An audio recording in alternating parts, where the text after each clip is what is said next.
Ham, the woman they called the Shadow. Quiet, forgettable, perpetually assigned to the least critical beds on the ward, was already pulling on gloves before the overhead lights went out. Emergency lighting, not a flicker. Total darkness, floor to floor, the kind that swallowed a hospital whole and turned hallways into tunnels. The kind that made experienced nurses freeze at their stations while they waited for backup generators to kick in. Lennox didn't freeze. She counted the steps from her station to the trauma bay. 14. She had already noted, 14, that morning, that the portable defibrillator was 2 inches too far from its charging dock, close enough to look plugged in, loose enough that it wasn't. She had already calculated which patients, in the event of a blackout, would have 30 minutes before their IV drips needed manual monitoring. And then a soldier spoke. She had been calculating things like this since the day she arrived at St. Aldwyn Medical Centre in Hamilton, Ontario. Nobody knew why. She was anxious, overcautious. The kind of nurse who triple-checked dosage charts not because she was thorough, but because she was unsure of herself. Dr. Renner had said as much in the break room, loudly enough that she could hear it from the hallway. She moves like she's afraid of making a mistake, he'd told Charge Nurse Ballard. That kind of hesitation gets patients killed. Ballard had said nothing. She never did when Renner was talking. Had heard it and gone back to her station and written nothing in the incident log. Said nothing to administration. Done nothing except refill her coffee and return to bed 7, where a 63-year-old man named Mr. Croft was recovering from a cardiac procedure and needed someone to sit with him because his wife was still 3 hours away on a bus from Sudbury. And that was 6 weeks ago. Tonight, the lights were out. She found the trauma bay by touch and memory, right hand skimming the wall, left hand holding her penlight low so it didn't blind anyone. The generators were supposed to come on within 45 seconds. She was counting. Her patients drawn, spoke. 45 seconds is longer than people think when a ventilated patient is lying in the dark. 32, 33. Emergency lighting stuttered on. Red-washed, dim. Enough to see the shapes of people, but not their faces. Down the corridor, someone was shouting. A voice she didn't recognize, male, high with panic, not a medical voice. Medical people don't shout like that. They shout with direction. This was something else. Men. She turned toward it. Me? Dr. Renner was coming the other way, moving fast, white coat catching the emergency light like a flag. He nearly walked through her. Get back to your station, he said, without looking at her. Men. What's in the East Wing?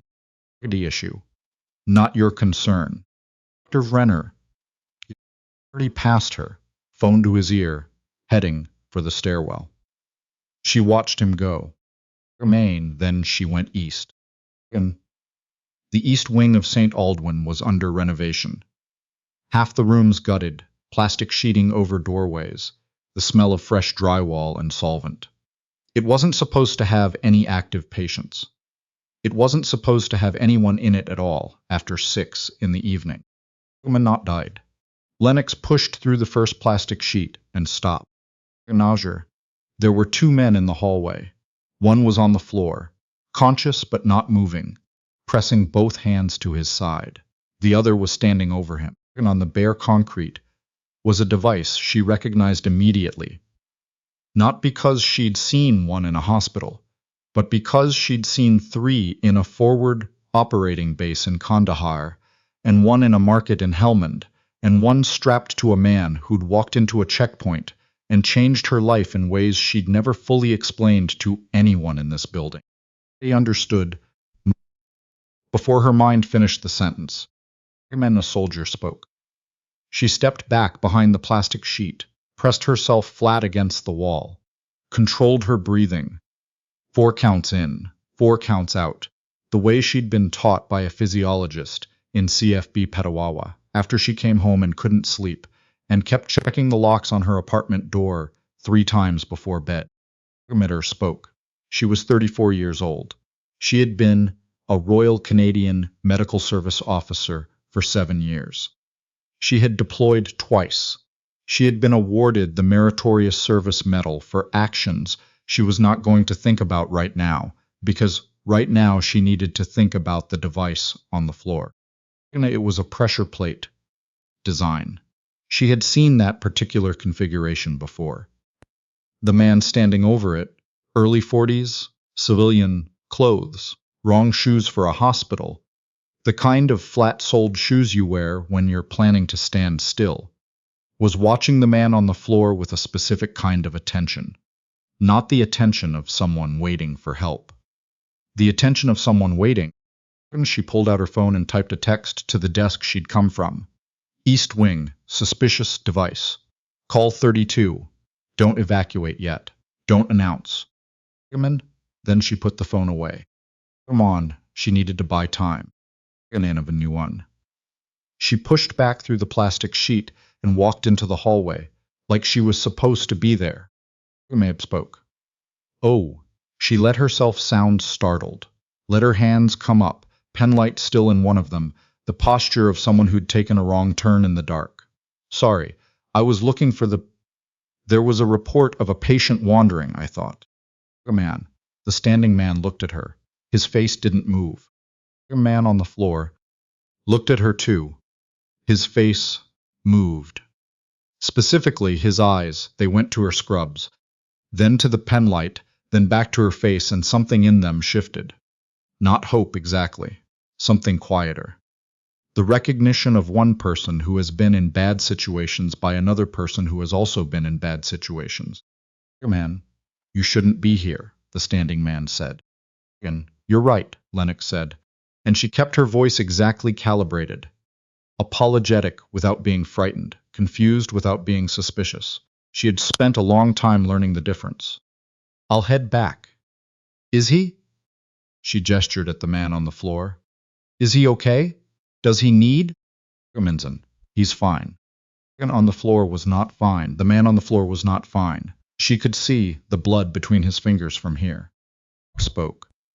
Okay. She took one step back. Then conversationally, did you know the police scanner frequency for this building runs on the same secondary router as the OR scheduling system? When the power went out, it tripped an automatic alert. They're already on their way. She paused. I just thought you should know that. Mention the future true. But she said it. The way she said everything, level, unhurried, with the particular confidence of someone who has delivered bad news in worse places than this. This man's jaw tightened. No gend. Not, that was enough. Gomangdavite. She took the 2 steps to the man on the floor, faster than she'd moved in months. Got her hands on his shoulders. Got herself between him and the device. Not because she had a plan. Come on, forget. Because the distance between her and the device was shorter than the distance between him and the device. And she had done a 3-week course on improvised explosive ordnance at CFB Gagetown in 2017.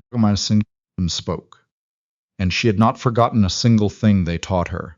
And she knew, from the configuration, from the gap in the plate she could see from here, that if someone triggered it right now, her position was survivable and his was not.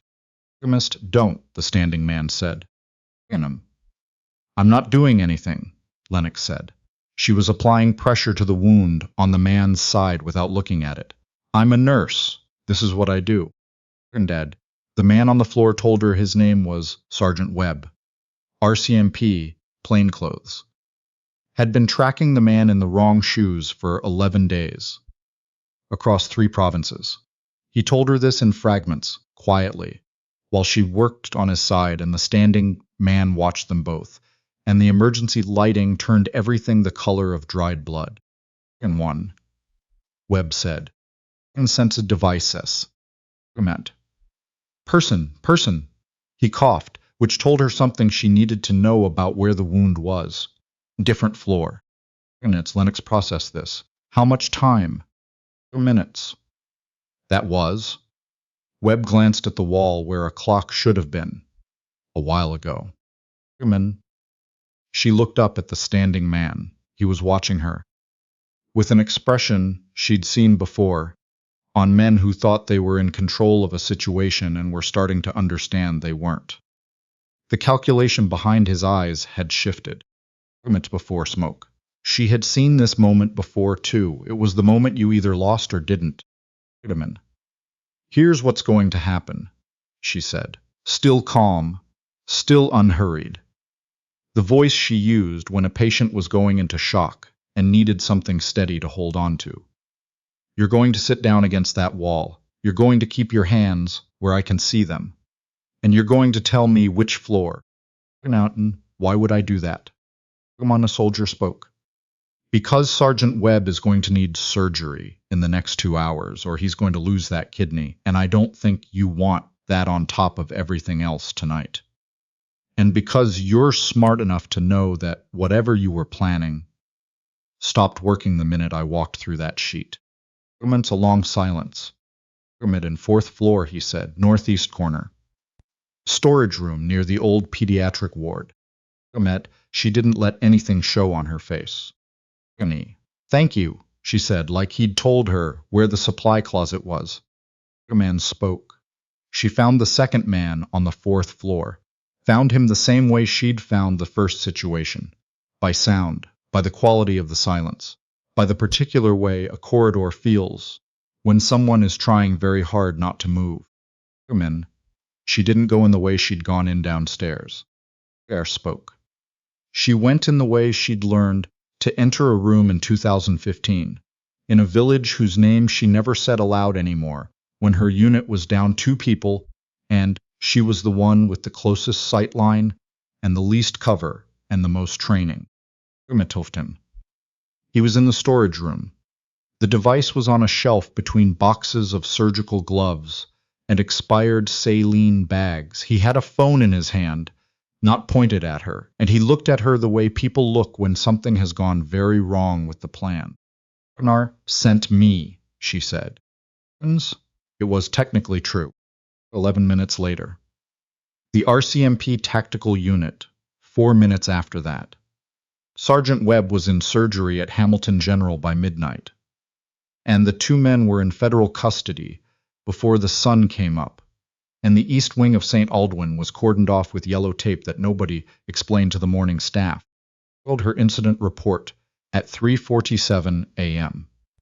It was 8 pages long. She used precise language and included the times to the minute. Then she went back to the ward. Now, bed 7 was empty now. Mr. Croft had been discharged 2 days ago, had left a card at the nursing station with a Loblaw's gift card tucked inside, addressed to the quiet nurse. She'd used it to buy coffee pods for the break room. Ms. Merton. She started the morning vitals round. Hospital was the particular shade of quiet.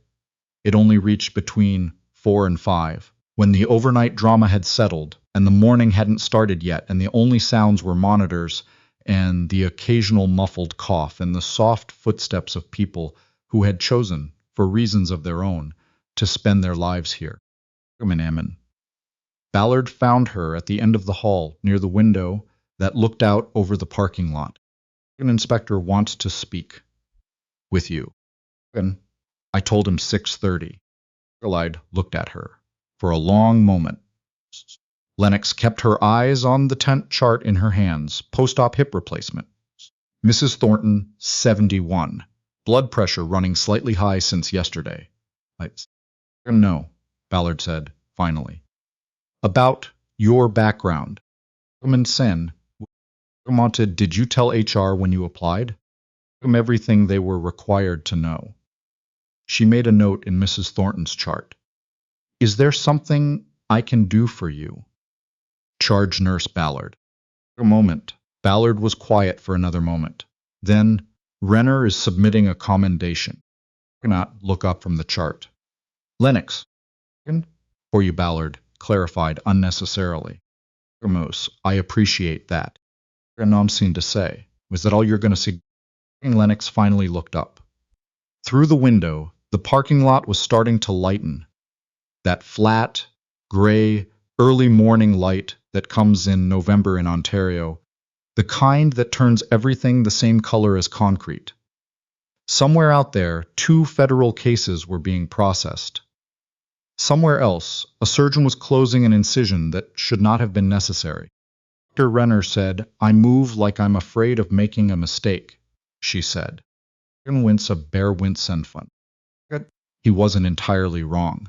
She closed the chart. "I just know what the mistakes look like." Back down the hall to continue her rounds. The hospital was waking up around her. The first breakfast trolleys, the first shift change calls, the sound of someone's radio, turned too loud in a supply closet, 2 floors up. The ordinary machinery of a place that existed to keep people alive, grinding back into motion. At the nursing station, someone had left a note on her keyboard, handwritten, block letters unsigned. "How did you know about the scanner?" Turned it over, wrote on the back. "I didn't." Spoke. Then she tucked it under the edge of the monitor, where whoever left it would find it, picked up the next chart, and went to work. I'm thinking about that note she left under the monitor. 4 words on the back of a scrap of paper. "I didn't." No explanation. No signature.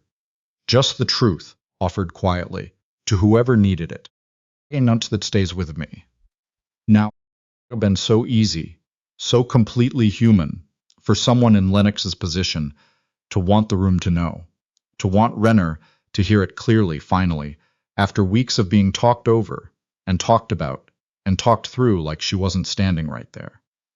After being called hesitant, after being assigned to the least critical beds, because someone decided from across a break room that she moved like she was afraid. Netta died. She wasn't afraid. She had just already seen what the worst looked like, up close, and she'd learned to take it seriously. About how much of what we dismiss in other people is actually exactly this. Competence that doesn't announce itself. Experience that sits quietly because it knows it doesn't need to perform. There's a kind of integrity in that, the sort you can't fake and can't teach in a weekend seminar. It comes from having done hard things and carried them without ceremony. Lennox had done that. She kept doing it. Moucher spoke, filing her 8-page report at 3:47 in the morning, then going back to the ward to start the morning vitals. Because that was the work, and the work still needed doing. What I mean when I think about character. Not the dramatic moments. Anyone can be impressive in a crisis if they have enough adrenaline. I mean the choice to show up again afterward. To go back to bed 7. To refill the coffee pods with a gift card. To keep being the person who sits with Mr. Croft because his wife is still 3 hours away on a bus. Include vegan. The thing about Sergeant Webb's wound, the thing Lennox understood before anyone else in that building did, is that ignoring it wasn't neutral. Commander spoke. Ignoring it was a choice with consequences that compounded every minute. Learn to see that. To recognize the moment when a problem crosses from manageable to irreversible. Because she had been trained to, yes, Renner spoke. But also because she had been paying attention for years when no one thought it mattered. Kind of clear-sightedness is built slowly. It doesn't arrive with a job title. It comes from taking your work seriously enough to learn it past the point where anyone is watching, past the point where it earns you anything visible. Lennox had done that too. She'd counted the steps to the trauma bay. She'd noticed the defibrillator was 2 inches off its dock. Nobody had asked her to do any of that.